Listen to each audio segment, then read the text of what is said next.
Hi, this is Ken from DiveMatrix.com, and we're in Long Beach, California today at the Scuba Show. And we're at the ReefCheck booth, and we're speaking with Claudette Dorsey from ReefCheck, California. Claudette, Hey, pleasure to meet you. Nice to see you again. Excellent. So ReefCheck, what are the objectives of ReefCheck?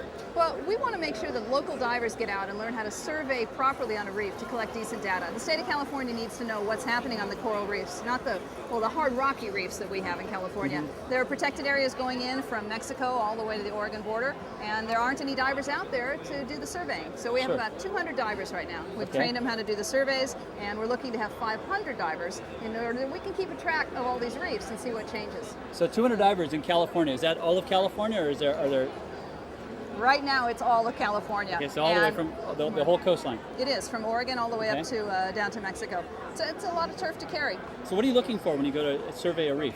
Well, they've looked at how to assess a reef, and if you look at all the fish and the invertebrate life that's on a reef, all of the seaweed that's on it, and then you compare it to another area, you can tell just how healthy a reef is. Mm-hmm. And if you track the same reef several times over 2 or 3 years, you can see if there's any kind of changes going on. So healthy reefs are pretty important to our coastline. Definitely. The state of California, it's law now that they have to set aside areas to protect them, and the law mandates that the areas have to be surveyed. So you have to find out what happens when you protect it and when you don't. Share with us some of the tools that you use in the survey process. Well, first thing about scientific data is it has to be reproducible. So everywhere that we go, we have to look at ways to make it all interchangeable.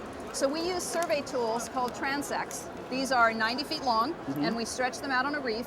And on that belt of terrain, we count invertebrates, seaweed, fish, and then we measure what's growing on the rocks itself. And if we do that all over the reef, we get a picture of the reef, and we can draw graphs. So you track all that stuff on these sheets then? We do. Believe it or not, it's underwater paper. It's plastic paper, and we can write on it with a pencil underwater, and then afterwards put all of this data into a database in our computers. How can a diver get involved with ReefCheck? Any of the California divers out here, how can they join this force? Well, every year we do training programs from San Diego all the way up to Monterey, and anybody who wants to sign up can spend 2 weekends learning. You learn all of the tools of the trade, how to do it underwater, and then we actually have to check you off and make sure you do it right. And once a year we have to make sure you count the same way that everyone else counts. Is there a website that we can go to learn more about this? ReefCheck.org. You can't miss it. Yeah, ReefCheck.org. Claudette, thank you so much. Thank you so much, The California Los Angeles Scuba Show. This is Ken from DiveMatrix.com. We'll see you on the water.